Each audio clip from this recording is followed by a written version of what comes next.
हमें आजादी मिली, इस लोकतंत्र में हमें जीने का अधिकार कैसे मिले, सबको बराबर का सम्मान कैसे मिले, सबको अपने मजहब को मनाने की आजादी कैसे मिले, ये व्यवस्था अगर किसी ने किया तो वो थे बाबा भीमराव अंबेडकर साहब। लेकिन साथियों, आज हमारे हिंदुस्तान को न जाने किसकी नजर लग गई। साथियों, हमारे देश के संविधान के साथ खेलने का काम वर्तमान में बैठी ये खूनी भेड़िया भाजपा सरकार करने का काम कर रही है। इन तालियों से काम नहीं चलेगा। खुद को जगाओ, खुद जागो, यही तो पिट जाओगे, लुट जाओगे, बर्बाद हो जाओगे, तुम्हें कोई बचाने वाला नहीं मिलेगा।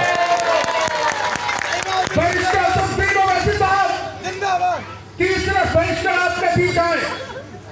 हर कौम में, हर मजहब में ऊपर वाला एक कोहिनूर देता है। अब संभालना आपको है। क्या आप उस कोहिनूर को तराशोगे? क्या उस कोहिनूर को अपना साथ दोगे या फिर किसी और के पीछे भटकने का काम करोगे? यह निर्णय आपको करना है। अगर आप चाहते हो कि इस हिंदुस्तान में तिलक भी आबाद रहे, आप चाहते हो इस हिंदुस्तान में यह चुटिया भी जिंदाबाद रहे, तो आप चाहते हो अगर इस हिंदुस्तान में कि दाढ़ी और टोपी भी आबाद रहे, तो बरिष्ठा से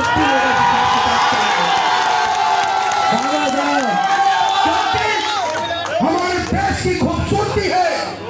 हमारे भारत माँ के 4 संतान है मेरे दोस्तों, हिंदू, मुस्लिम, सिख, ईसाई। आखिर ऐसी क्या बात हो गई, ऐसी कौन सी लहर आ गई, ऐसी कौन सी हवा आ गई कि जब भी कहीं आपने भी हाल फिलहाल में देखा होगा एक आफ्ताब कोई है, उसने एक गलत काम किया, उस गलत काम को लेकर के पूरे मुसलमान कौम को बदनाम करने का काम हिंदुस्तान की गोदी मीडिया और हिंदुस्तान की सरकार करने का काम करती है। लेकिन हमारा नेता, आपका नेता कहता है कि गलत करने वाला वो किसी कौम का नहीं हो सकता, गलत करने वाला किसी मजहब का नहीं हो सकता, क्योंकि वो खूनी भेड़िया है, उसने एक महिला के साथ गलत किया है।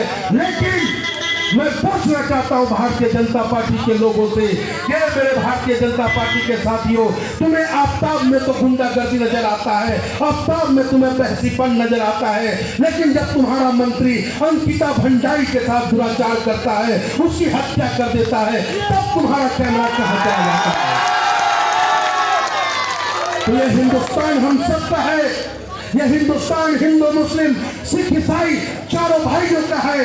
इस हिंदुस्तान में सबको अपने हक और हुकूक की लड़ाई लड़ने का अधिकार है हमें। तो मेरे साथियों, क्यों हम भटके, क्यों हम लटके, क्यों हम पिटे, क्यों किसी और के साथ जाएं?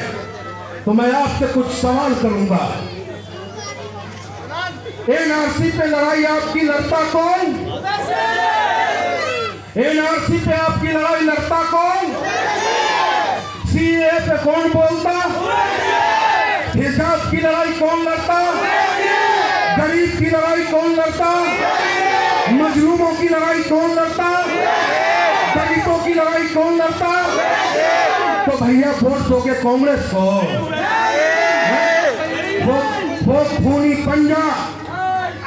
वो खूनी पंजा जिसने पूरे हिंदुस्तान को बर्बाद करने का काम किया, वो खूनी पंजा जब ये दिल्ली हमारा जल रहा था, उस वक्त किसी बिल में जाकर के सो रहा था और उसका नेता हनीमून मनाने और अपने नानी के घर घूम रहा था।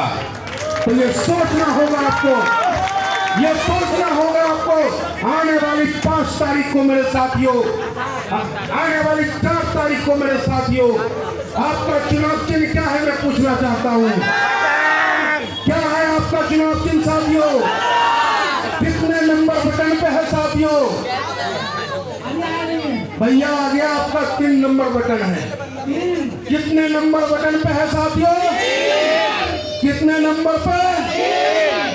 तो मैं पंडित मनमोहन झकामा, बैरिस्टर असदुद्दीन ओवैसी साहब का सिपाही, आपसे अपील करता हूं